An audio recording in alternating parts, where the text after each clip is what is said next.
Kdor bi se peljal skozi zaselek Mravljevi nad Branikom, krajem v Vipavski dolini, bi zlahka spregledal hišo, na kateri je nameščena tablica z imenom Vila Mravljevi. Zunanjost stare kamnite hiše je skoraj takšna, kot je bila pred prenovo. Mi pa smo se ustavili, vedoč, da se za starimi zidovi skriva nova, presenetljivo moderna vsebina. Smo na meji Goriške, Vipavske in Krasa.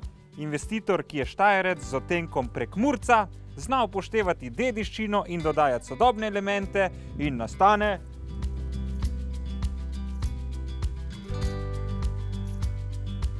Točno tako, jaz sem Mariborčan, sicer enih 7 let zahajam že na Primorsko, v ta kraj, kjer so me domačini sprejeli za domačega, tako da počutje je fenomenalno. Igor Kozlar je lastnik prenovljene domačije nad Branikom. Po temeljiti prenovi jo je namenil oddajanju. V 2 stavbah je prostora za 8 oseb, ki lahko uživajo v miru, sodobnem okolju, zasebnem bazenu in lepem razgledu. Da bi pridobil ustrezna sredstva za financiranje prenove, se je prijavil na razpis za pridobitev evropskih sredstev, namenjenih širjenju dejavnosti na kmetiji. Kratek rok za izvedbo prijavljene prenove ga je pripravil do izbire arhitekturnega biroja A-Biro iz Maribora. Takrat je bil največji problem za mene predvsem pridobitev gradbenega dovoljenja, ki sem ga nujno potreboval za sam projekt. In moram priznati, da je gospod Vodušek oziroma A-Biro bil edini, ki je dejansko si upal v tako kratkem času takrat v bistvu nekako garantira, da bo pridobljeno gradbeno dovoljenje na rok. Vsebina obeh objektov je danes tako drugačna od prvotne, da se nehote odpre vprašanje, ali je lastnik ob nakupu imel že načrt, čemu bo namenil stari stanovanjski objekt in manjše gospodarsko poslopje ob njem. Mislim, da lastnik je imel grobi programsko nalogo definirano skupaj. Želel bi posebej poudariti, da skupaj s kolegom, s katerim smo sooblikovali to in z investitorjem, smo sooblikovali to nalogo. In samo mislim, na tak način je lahko rezultat to, kar je danes tukaj vidno. Zato pravim, da smo zmeraj 3 avtorje tega projekta. Jaz, kolega Doleček in pa investitor gospod Kozlar.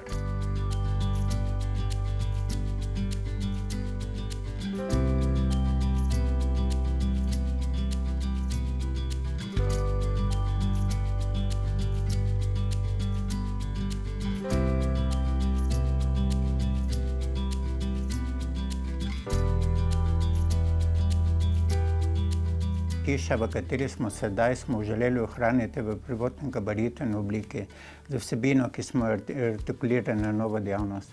Novo hišo kot alter obstoječi hiši smo pa postavili čisto po načelu sekcijo Devino, za katerega mislimo, da je edino načelo v naravi, ki velja na principu lepote, kulture in teh dejavnosti.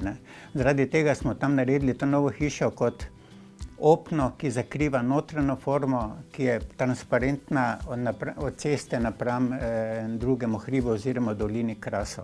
Zaradi tega je tudi steklitev obojestranska, tako da se ta percepcija Krasa ne omejuje. Uporaba različnih gradiv, kot so kamen, beton, masivni les, steklo, kovina, zahteva ne le domiselnost pri snovanju, temveč postavlja visoke zahteve izvajalcem gradbenih in obrtniških del. Želim povedati, da smo izvajalce zbrali skupaj z investitorjem. Želeli smo imeti reference in pa krevno zaupljive izvajalce. Zato je tudi investitor si izbral lokalnega izvajalca za gradbena dela kot nosilce posla, medtem ko za vsa obrtniška dela smo pa poiskali izvajalce po celi Sloveniji. Oziroma na našo dolgoletno izkušnjo smo pač sugerirali tiste, katerim zaupamo, s katerim že dolgo časa sodelujemo. To je način, s katerim lahko prineseš nekaj kvalitetnemu rezultatu. Samo dobro delo nekaj šteje.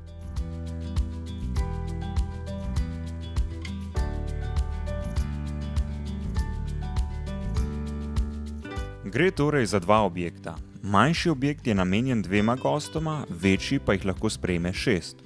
V manjšem objektu ne moremo spregledati visečega kamina, pritegne nas veliko panoramsko okno, skozi katerega se zagledamo v gozdnati rob kraške planote. Tik pod objektom je umeščen modern prelivni bazen, kjer gostje lahko uživajo v zasebnosti in ugodju. Ob sprehodu skozi prostore začutimo, da so se ravnali po načelu manj je več.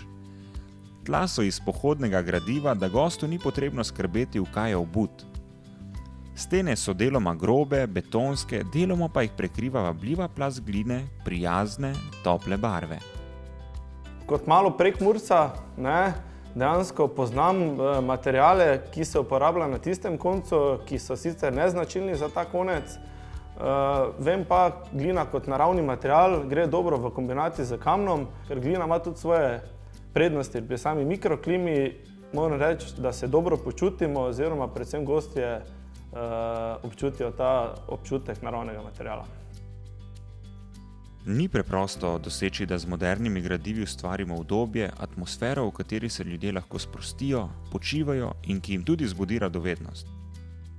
Pohištvo je iz masivnega lesa, poleg glinenega ometa pritegnejo tudi sodobni materiali, kot so cementno-vlaknene plošče v temni barvi, ki so jih uporabili kot sekundarno fasado. Kjer je bilo mogoče, so opustili stare tramove, ki so jih le očistili. Prav tako so ohranili preklade iz kamnitih zloženk tam, kjer so imele ustrezno trdnost. Vila Mravljevi stoji na območju toplega podnebja, zato je razumljivo, da so pri načrtovanju skušali kar se da optimalno izkoristiti prednosti tukajšnjega podnebja.